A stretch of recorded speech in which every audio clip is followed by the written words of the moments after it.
Was the earth created in 6 days, or was it millions of years? Well, grab a cup of coffee and let's see what the Bible has to say about it.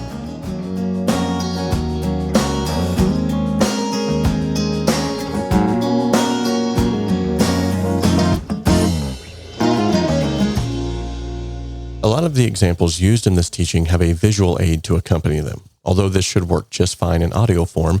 If you'd like to watch this in video format, that is available. As usual, in order for you to get the most out of this podcast, each episode will contain a downloadable PDF document for reference, containing all the scriptures discussed and any other applicable links.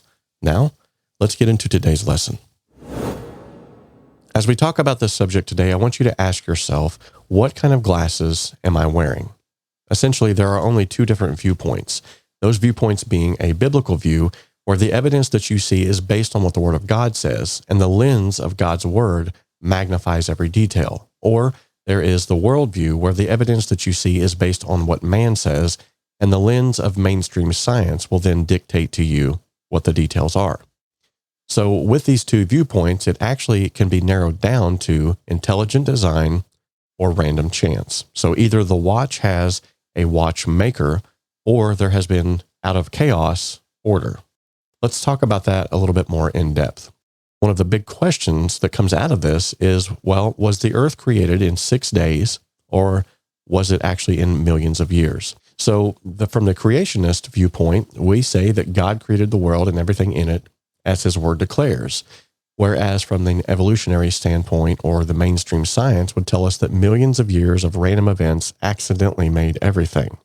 Now, the reason why this question, 6 days or millions of years, even comes up is because that over time, pastors, preachers, teachers, theologians have bent a knee to mainstream science and have tried to find a middle ground. In order for evolution to have a leg to stand on, it has to have millions of years for it to take place. And therefore, because mainstream science says that evolution is fact, the church has tried to find the middle ground and tried to say, well, we'll try to fit it into the Bible instead of letting the Bible tell us what it says. So the question then is, right from the very book of Genesis, well, what is a day? Now, the word day is used 2,301 times in the Old Testament. However, why do we only question its meaning in the book of Genesis? So there's been many different theories that have came out. Some said that it was each day was actually an age, or they take a scripture where it says that a day with the Lord is like 1,000 years, and they say, well, maybe it was 6,000 years instead of 6 days, with each day equaling 1,000 years. However, when we look at this in light of the rest of the scripture, we don't say that Jonah was in the belly of the whale for 3,000 years, or that Joshua marched around the walls of Jericho for 7,000 years, or for 7 eras. The reason why we question it in the book of Genesis is because that is the creation account. And theologians, pastors, preachers, and teachers have tried to find that middle ground and inject millions of years into that creation account. We, as Christians, cannot interpret the scripture. We have to let the scripture interpret itself. And so were they literal days of creation? I believe that yes, in fact, they were. Now, the word day in Hebrew is yom. And this is where it can kind of get tricky because that word in our language actually has a lot of different connotations. So we could say, back in my grandfather's day, they used to preach for several days in a row during the day. Now, here's the word day used 3 different times in a sentence, and each time it means something different. So back in my grandfather's day would mean like back in that era. They used to preach for several days. That would be a literal day. In a row during the day, that would mean when the sun was out. So how do we interpret this then in light of Scripture? Well, the Hebrew word yom literally means a day.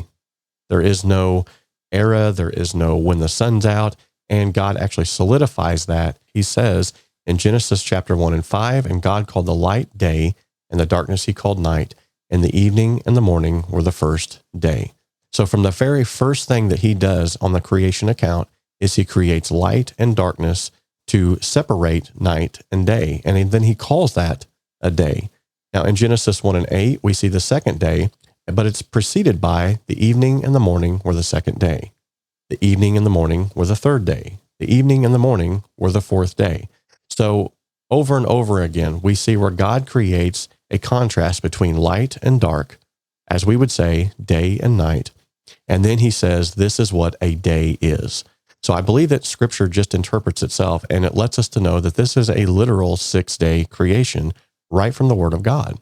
So why would God choose a literal 6-day creation when he could have spoke everything into existence at once? Well, we do know that God is a God of order, and he's also a God of patterns. In fact, all throughout the Word of God, we see patterns being laid out before us. There's patterns for salvation. There's patterns for giving. The tabernacle plane itself was laid out to a specific pattern. The ark had a pattern to it. And so when God created everything in 6 days and on the seventh day he rested, he was laying out the pattern of time for us. We have a 6-day work week and we have a 7th day of rest.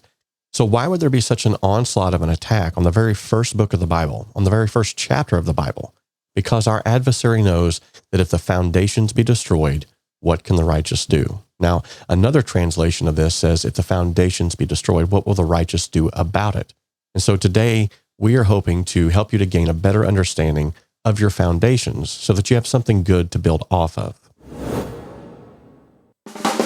Thanks for tuning into another episode of The Pentecostal Perspective. I'm so glad that you decided to gather around the Word of God with us today, and I pray that you found today's topic insightful, inspiring, and encouraging. Please take a moment to leave a review on the platform of your choice. Your feedback not only uplifts, but also helps to spread these positive messages to a wider audience, allowing others to be encouraged as well. If you have any questions, prayer requests, or you would like to request a topic for a future episode, send a text message to 1-833-921-9023. Until next time, God bless you in the mighty name of Jesus Christ.